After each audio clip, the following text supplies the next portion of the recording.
4వ ఎపిసోడు. ఈ చిన్న విషయం తెలుసుకొని సభ్యతగాను సంస్కారవంతంగాను ఎందుకు ప్రవర్తించరు చాలామంది. 1-2 నెలలు గడిచేసరికి మరొక 6-7 సంబంధాలు తెచ్చాడు ఆనందరావు.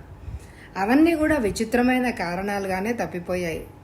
చదువు చాలదని ఒకరంటే, చదువుకున్న పిల్ల వద్దని మరొకరు. ఒకరైతే మీ అమ్మాయి మరీ అందంగా ఉంది, సినిమా తారలాగా, ఎంత అందము, సంసారం చేయడానికి ఏం పనికొస్తుంది, భార్య రూపవతి శత్రుహు అని పెద్దలు ఊరికే అనలేదు అన్న భావాన్ని వ్యక్తం చేసి తిరస్కరించారు. స్మృతి హృదయం బాధపడలేదు. ఆమె మనసు ఎప్పుడో బండబారిపోయింది. అపజయాలు అవమానాలు ఎదుర్కొని ఆమె గుండె సున్నితత్వాన్ని కోల్పోయింది. అసలు రహస్యం ఆమెకు తెలిసిపోయింది. తండ్రి తన పెళ్లి కోసం 12,000 కేటాయించాడు. దాన్ని పెంచడం ఆయన తరం కాదు. ఈ మధ్య ఇంట్లో జబ్బులకి 1,000 రూపాయలు ఖర్చు అయిపోయింది. పెళ్లి చూపులకు కూడా 1,000 పైచీలకే అయిపోయింది. ఇక మిగిలినవి 10,000. ఈ 10,000లోనూ పెళ్లి చేసేయాలి అనేదే ఆయన ఉద్దేశం. కానీ రోజు రోజుకి ధరల్లాగే పైకి పోతున్నారు పెళ్లి కొడుకులు, కట్నాల రేట్లును.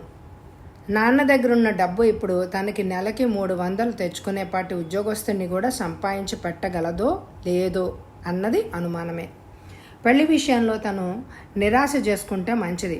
ఆశపడి లాభం ఏముంది? ఆశాభంగం భరించి రావడమే తప్ప. ఒకసారి తెగించి తండ్రితో ఈ విషయం చర్చించింది. నాన్న, ఏమ్మా? అది కాదు నాన్న, నాకు పెళ్లి కాకపోతే ఏమైనా నష్టం ఉందా? అంటే నీ ఉద్దేశం ఏంటి? పెళ్లి చేసుకోక ఏం చేద్దామని ఆశ్చర్యంగా అడిగాడు. చదువుకుంటాను నాన్న, చదువుకుని ఉద్యోగం చేస్తాను, నన్ను నేను పోషించుకుంటాను. ఉద్యోగం చేస్తే మాత్రం పెళ్ళి అవసరం ఉండకుండా పోతుందా? నువ్వు సంపాదించుకుంటున్న జీవితానికి ఒక తోడుండి తీరాలి. నేను ఒంటరిగా బ్రతకగలను, కానీ నలుగురు బ్రతకనివ్వరు. ఆడదాన్ని ఒంటరిగా బ్రతకగలిగే ప్రపంచం కాదిది. స్మృతికి జవాబు రాలేదు. దుఃఖం వచ్చింది. తండ్రిని ఎదిరించేంత చనువు కూడా లేదు. ఇలాగ పెళ్లి చూపులుగా కూర్చోవడం, అపజయాల పరంపరలను భరించడం ఆమెకు కూడా కష్టంగా ఉంది. అంతకంటే పెళ్లి చేసుకోకుండా ఒంటరిగా ఉండడమే సుఖం అనిపిస్తోంది. ఆమె మనసులో ఒక రకమైన కసి కూడా ప్రారంభమైంది మగాళ్ళ మీద. అడ్డడి బిర్యం అర్పించి అమ్మా నీ దయ అన్నట్టు 1000 కొద్దీ కట్నాలు ఎంచుకొని వాళ్ళ అధికారానికి అసలు ఎందుకు లొంగుండాలి? పెళ్ళి ఆడపిల్లకే కానీ మగాళ్ళకి అసలు ఎందుకు అక్కర్లేదా? ఏంటమ్మా ఆలోచిస్తున్నావు? ఈ నాన్న నీకు పెళ్లి చెయ్యలేడని అధైర్యపడుతున్నావా? ఆ గొంతుకులోని ఆర్ద్రతకు శృతి చలించిపోయింది. తండ్రి ఆలోచనలు, తన ఆలోచనలు వేర్వేరుగా ఉన్నాయి. ఆయన తన మాటలను సవాలుగా తీసుకుంటున్నట్లుంది. తన ఉద్దేశం ఎంత మాత్రమూ అది కాదు. తనకి వివాహం అంటే విరక్తి పుడుతోంది. వివాహ జీవితం అందరాని కళ అయిపోయింది. పూర్తిగా ఆశ చచ్చిపోయింది. అది కాదు నాన్న. మరేంటి? చూడు స్మృతి, పిచ్చి పిచ్చి ఆలోచనలు మానే. నువ్వు పెళ్లి చేసుకోవడం నీ కోసం కాదు, సీరియస్గానే అన్నాడు అతను. ఆశ్చర్యంగా చూసింది ఆమె. తన పెళ్లి తన కోసం కాదు, మరెవరి కోసం? సమాజం కోసం, మా కోసం, నీ చెల్లెలు భవిష్యత్తు కూడా సుఖంగా సాగడం కోసం. అర్థం కానట్టు చూసింది ఆమె. ఆడపిల్లలకి పెళ్లి చేసి అత్తారింటికి పంపించాలి. ఇది తల్లిదండ్రుల సాంఘిక బాధ్యత. అది నెరవేర్చలేకపోతే మమ్మల్ని చూసి నలుగురు నవ్వుతారు, అప్రయోజకులుగా తలుస్తారు. నీకు పెళ్లి కాకపోతే నీ చెల్లెలకు కూడా కావడం కష్టం. ఆ మాటలకు ఆమె అప్రతిపురాలు అయిపోయింది. ఆడపిల్ల ఎంత బంది.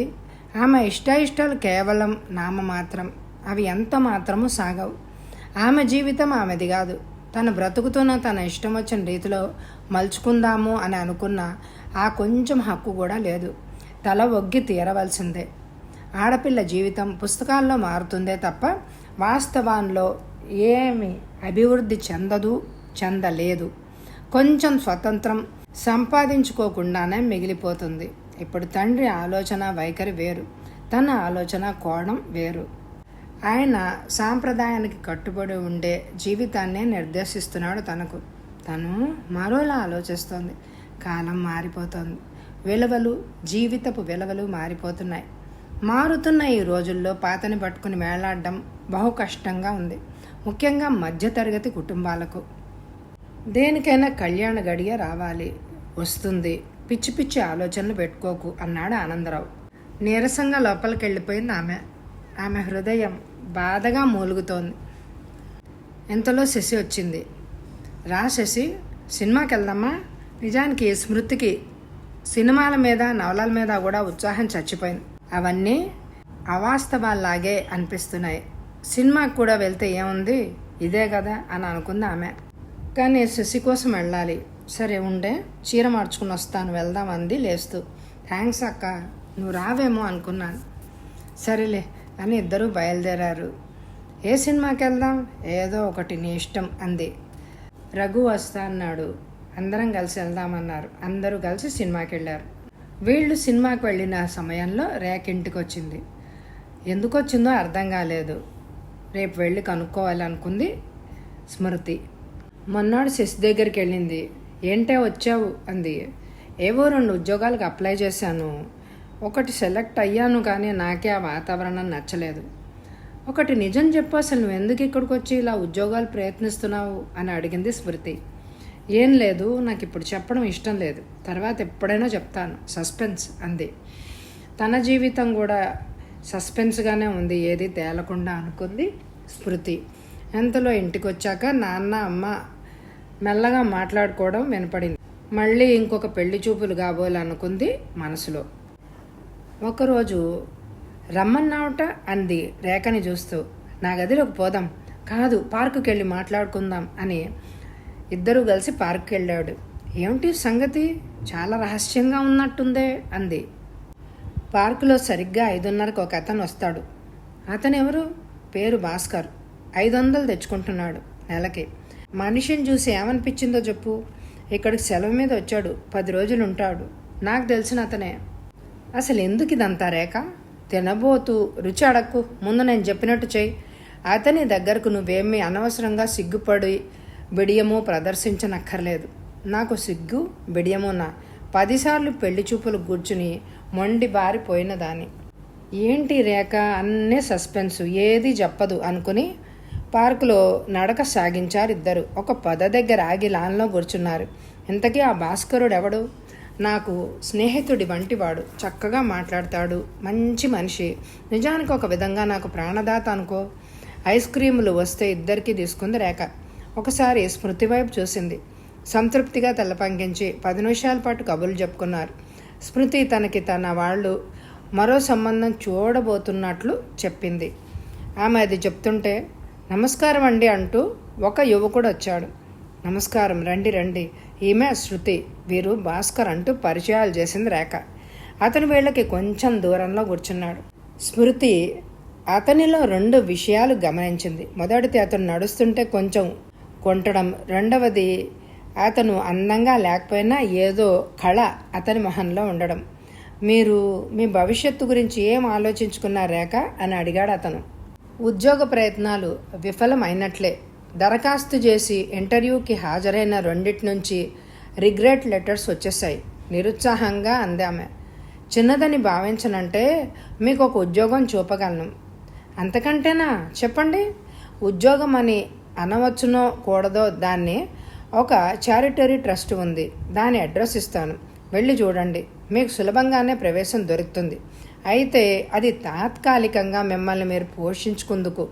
జీవితం నిజంగా కష్టాలమయము, విసుగు కొల్పేది, నిరుపయోగము కాదని తెలుసుకునేందుకు చాలా ఉపయోగపడుతుంది. ఆ అనుభవంలో మీరు అతి త్వరలోనే స్వతంత్రంగాను సంఘానికి ప్రయోజనకరంగాను జీవించగలగడం నేర్చుకుంటారు. చాలా బాగుందే, నేను కోరుకున్నది కూడా అదే, ఉత్సాహంగా అంది రేఖ. అతను చిన్న కాగితం మీద అడ్రస్ రాసిచ్చాడు. అది తీసుకుని, భాస్కర్, మీరు నన్ను 2వసారి రక్షించారు. ఉద్యోగం దొరక్కపోతే ఏం చేయడమా అని పరిపరి విధాల ఆలోచిస్తున్నాను, చింతిస్తున్నాను. ఇక్కడ ఎక్కువ కాలం ఉండగలిగే పరిస్థితులు కావు. ముఖ్యంగా మా అమ్మా నాన్నల పరువు ప్రతిష్ట కోసమైనా నేను వీలైనంత తొందరగా ఇక్కడి నుంచి వెళ్ళిపోవాల్సి ఉంది. ఇప్పటికే పరిస్థితులు చాలా అన్యాయంగాను అసహ్యంగానూ ఉంటున్నాయి. ఏం చెయ్యాలా అని ఆలోచిస్తుంటే మీరు దేవదూతలాగా వచ్చారు. అనవసరంగా నన్ను అలా పొగడకండి అన్నాడు అతను. నేను చేసింది ఏమీ లేదు. నేను కొన్నాళ్ళు ట్రస్ట్లో ఉన్నాను. ట్రస్ట్లోని గొప్పతనం ఏమిటి అంటే మనిషిలోని శక్తి సామర్థ్యాలను బయటకు తెచ్చి మనిషిగా బ్రతికేందుకు దోహదం చేస్తుంది. మానవత్వపు విలువను గ్రహింపు తెస్తుంది. ఆ మాటలన్నీ మంత్రముగ్ధలా వింటోంది స్మృతి. భాస్కర్లో ప్రత్యేకత అతని కంఠం, అతని మాటలు వింటుంటే ఎంతో హాయిగా అనిపిస్తుంది మనసుకి. అంతేకాదు ఏదో నూతనోత్సాహాన్ని, ప్రశాంతతని కూడా కలిగిస్తున్నాయి. రేఖ, నన్ను కూడా నీతో తీసుకుపో అంది స్మృతి. భాస్కర్ స్మృతి వైపు చూశాడు ఆశ్చర్యపడుతున్నట్టు. మీకేమైంది? ఏమీ కాలేదు కనుకనే భారంగా నవ్వింది. జీవితం మీద విరక్తి పుడుతోంది. జీవితం మీద విరక్త మీక? రేఖ, ఇప్పుడే వస్తాను, పనుంది, మాట్లాడుతూ ఉండండు అంటూ లేచి వెళ్ళింది. అటువంటి మాటలు ఎప్పుడు మీ నోట రాకూడదు స్మృతి. ఆప్యాయత నిండిన కంఠం. ఎందుకనే? మీరు చాలా అందమైన వారు. సారీ, నా ఉద్దేశం మరేం కాదు. నాకొక బలహీనత ఉంది. ఎందుకలా కంగారు పడతారు? తప్పు చేస్తున్నట్టు. అది కాదు, మీ అందాన్ని మెచ్చుకోకుండా నిగ్రహించుకోలేకపోతున్నాను. దానికి అసభ్యతగా పరిగణిస్తారేమోనని. సాధారణంగా అభినందనలు అందరూ సరిగ్గా తీసుకోరు, అపరాధ భావంతో చూస్తారు. అందుకని మీరు రేఖకి కావలసిన వారు. రేఖ నాకు ఆత్మీయురాలు కనుక మనం అపరిచితుల్లాగా ఉండనక్కర్లేదు అని అంటాను. మీరు తప్పేం చేయలేదు. కాకపోతే కుతూహలంగా చూశాడు. నా అందాన్ని అభినందించడంలో మీ అమాయకత్వము, మంచితనం మాత్రమే ప్రతిబింబిస్తున్నాయి. వాస్తవికత మరుగున పడుతోంది. అంటే అర్థం కానట్టు చూశాడు. మీ అందానికి ఏం విలువలేదు, ప్రత్యేకత లేదు. మాటలకి ఎన్నైనా చెప్పొచ్చు, క్రియ అర్థం కానట్టు చూస్తూ ఉండిపోయాడు అతను. వివరంగా చెప్పండి స్మృతి. భాస్కర్, నేను ఇప్పటికి ఎన్నో పెళ్లి చూపులకి కూర్చున్నానో తెలుసా? 10 సార్లు 11 సార్లు. అంటే అర్థం? వాళ్ళందరూ గుడ్డివాళ్ళు అన్నమాట.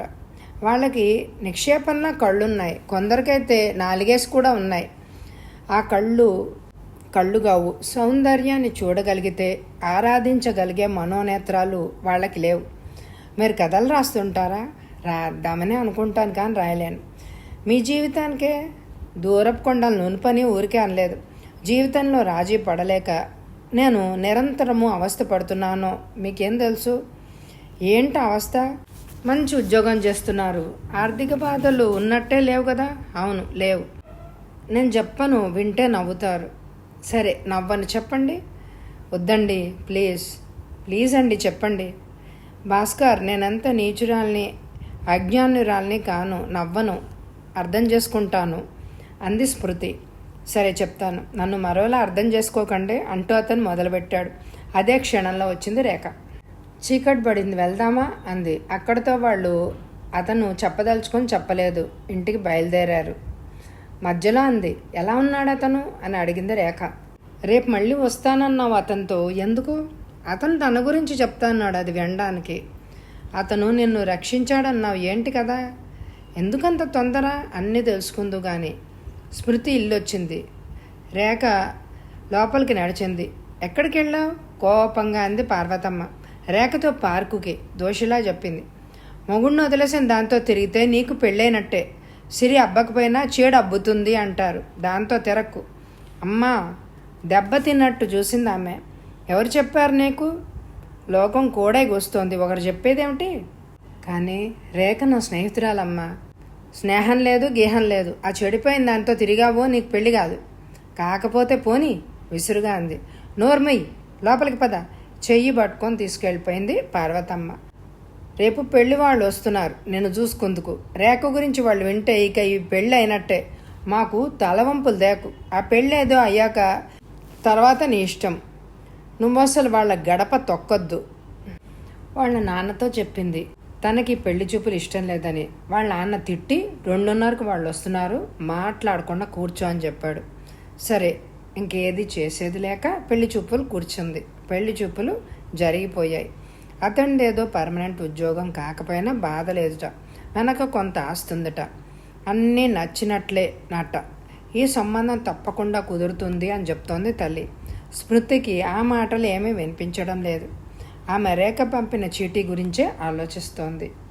అందులో ఇలా ఉంది: స్మృతి, సాయంత్రం నేను రాలేను. నువ్వు తప్పకుండా పార్కుకి వెళ్ళి భాస్కర్తో మాట్లాడు ప్లీజ్ అని ఉంది. స్మృతికి ఒక ఆలోచన వచ్చింది. అమ్మా, నేను కొంచెం సేపు బజార్కి వెళ్ళి సామాన్లు కొనుక్కొస్తాను, రిబ్బన్లు, పౌడర్లు అవి.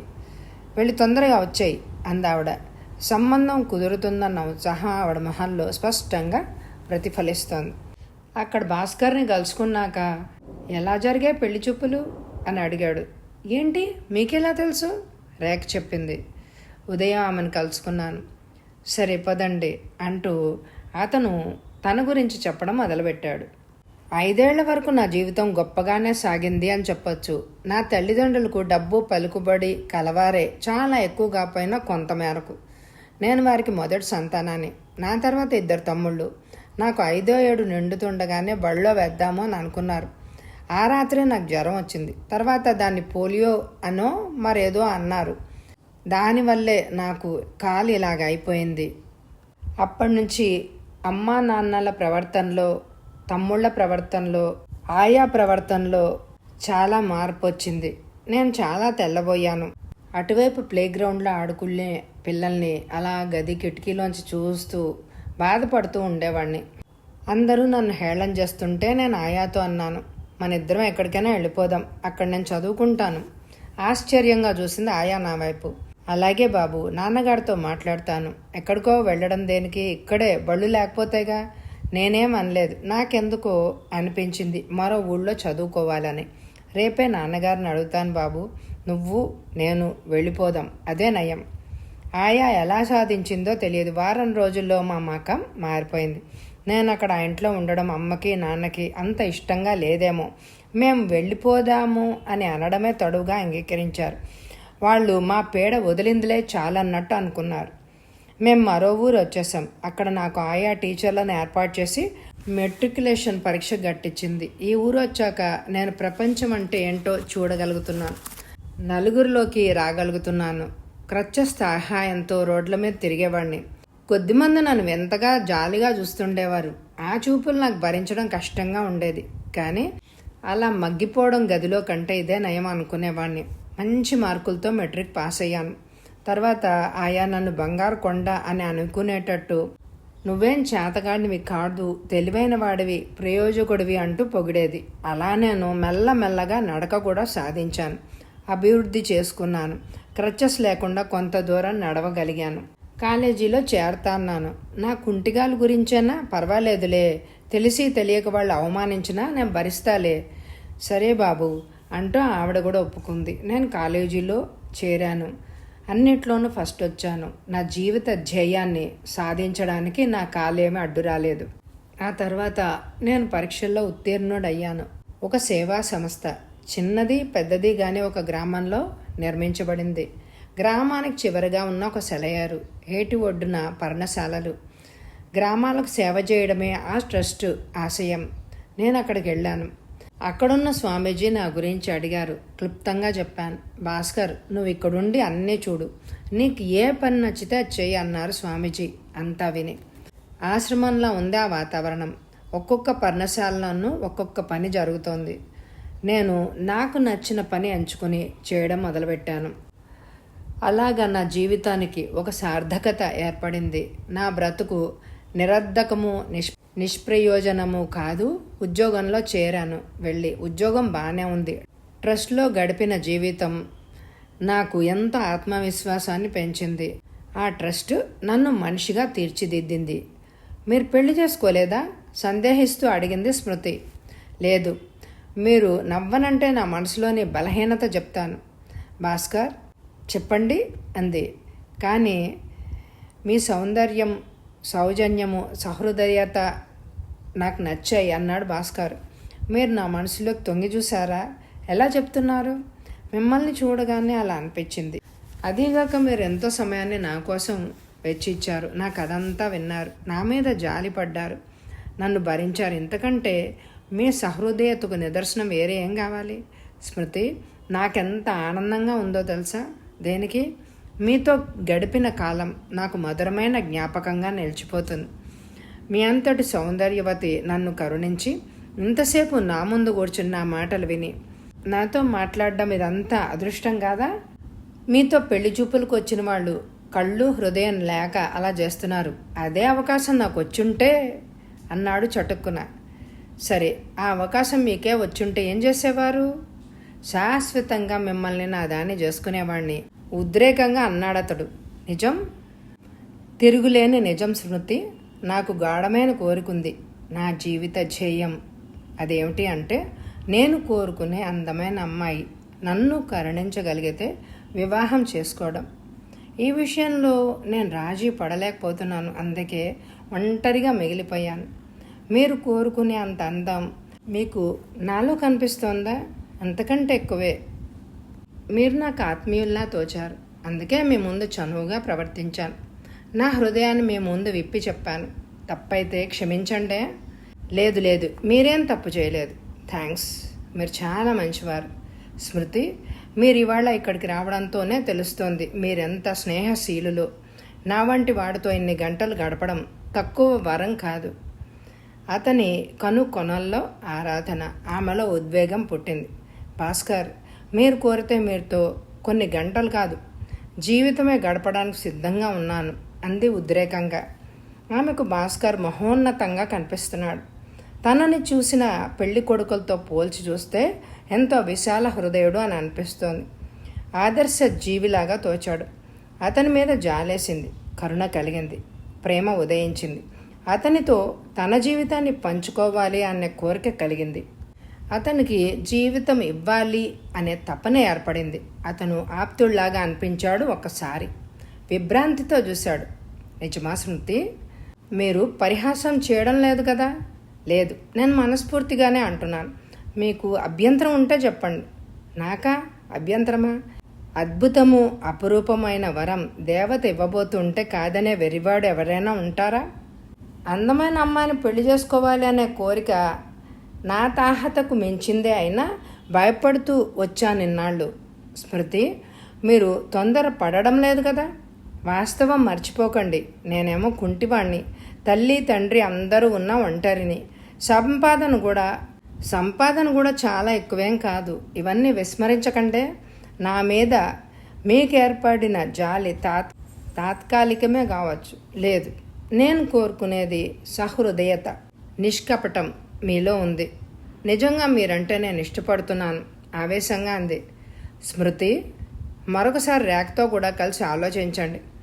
మీరు తీసుకునే నిర్ణయం భవిష్యత్తులో మీరు వెనుదిరిగి చూసుకొని పశ్చాత్తాప పడేదిగా ఉండకూడదు. దయచేసి రేపే ఇక్కడికి రండి. మీ నిర్ణయం కోసం చూస్తాను. స్మృతికి అతని మాటలు అతని మీద ఇష్టాన్ని మరీ అధికం చేశాయి. అతనెంత నిస్వార్థంగా ప్రవర్తిస్తున్నాడు. తనకి ఆలోచించుకుందుకు వ్యవధిస్తున్నాడు. తొందర పడొద్దని సలహా తీసుకోమని సూచిస్తున్నాడు. ఎంత మంచి మనిషి. ఒకసారి అతని చేయి తీసుకొని తన చేతిలో ఉంచుకొని మృదువుగా నొక్కింది. సరిగ్గా అదే క్షణంలో వాళ్ల ముందు నుంచి నడుస్తున్న 3 యువకులు ఒక్కసారి ఆగారు. మనకంటే అడ్వాన్స్డ్, మనం బీరే తాగుతాం, వీళ్ళు ఇంకా ముందుకెళ్ళి ప్రేమపానం చేస్తున్నారు. ఈ పార్కు సామాన్యమైనది కాదన్నమాట అందులో అన్నాడు ఒక అతను. అతనెవరో తెలుసా? ఇవాళ నన్ను చూసి వెళ్ళిన పెళ్లి కొడుకు అంది భాస్కర్తో. అతను కంగారు పడ్డాడు. సారీ స్మృతి, ఇప్పుడెలా? మీ ఇంటి దగ్గర గొడవ అవుతుందేమా? కానివ్వండి, చూద్దాం నిర్లక్ష్యంగా అనేసింది. వాళ్ళు వెళ్ళిపోయాక స్మృతి, భాస్కర్ లేచారు. పార్కు గేటు దాటి రోడ్డు మీదకి వచ్చాక భాస్కర్ నుంచి సెలవు తీసుకుని ఇంటివైపు నడవసాగింది. ఆమె మనసులో చాలా సందేహాలు వస్తున్నాయి. ఇంట్లోకి అడుగు పెట్టేసరికి అమ్మ అడిగింది, ఎక్కడికి వెళ్ళావు? అలా బజార్కి వెళ్ళాను. ఫ్రెండ్కు కనిపిస్తే పార్కులో కూర్చున్నాం. మన కష్టాలు గట్టెక్కినట్టే, నువ్వు అదృష్టవంతురాలివి అంటూ స్మృతి చేయి పట్టుకుంది ఆవిడ. ఏంటి ఇవాళ నిన్ను చూసుకోలేదు, అతడికి నువ్వు నచ్చావుట, కట్నం కూడా సెటిల్ అయినట్టే, చిన్న చిన్న విషయాలు మాట్లాడేవి ఉన్నాయంతే. మీ నాన్నగారు ఇప్పుడే వెళ్ళారు వాళ్ళ దగ్గరికి. అవేముందిలే, లాంఛనాలే కనుక పెద్ద బాధ ఏమీ లేదు. తుళ్ళి పడింది స్మృతి. అతను తనని వివాహం చేసుకునేందుకు అంగీకరించాడా? పార్కులో తనని, భాస్కర్ని అలా చూశాకైనా మనసు మార్చుకోడు. ఏది ఏమైనా తను భాస్కర్ని తప్ప మరెవ్వరినీ చేసుకోదు. ఒకసారి రేఖతో మాట్లాడాలి. ఎలా? అమ్మా మెల్లిగా పిలిచింది. ఏంటి? శ్యామల వచ్చిందట, రేపు వెళ్ళిపోతుందట. శ్యామలెవరే? చాలా డబ్బున్న అమ్మాయిలే, 10th నా ఫ్రెండ్. ఒకసారి చూసి మాట్లాడొస్తాను. ఇప్పుడా? చీకటి పడిపోయింది, అవతల పెళ్లివారు ఊళ్ళో ఉన్నారు. పర్వాలేదు, ఇప్పుడే వచ్చేస్తా అంటూ బయలుదేరింది. రేఖ దగ్గరికి వెళ్ళింది. జరిగిందంతా చెప్పింది. రేఖ అంది, నువ్వు అతన్ని అంగీకరించేయి. స్మృతి ఆనందంగా కౌగులించుకుని, రేఖ, నీ నిర్ణయం చాలా సమంజసంగా ఉంది. నువ్వు సుఖపడతావని నాకు నమ్మకంగా ఉంది. నువ్వు భాస్కర్ ఇద్దరూ అదృష్టవంతులే. మీ వివాహం జరిగితే స్మృతి మీ ఇంట్లో ఈ వివాహానికి అంగీకరించరేమో. వచ్చే ఎపిసోడ్లో కథ కొనసాగుతుంది. ఈ ఎపిసోడ్కి తప్పకుండా ఎక్కువ లైక్లు ఇవ్వండి. Thank you very much my dear friends.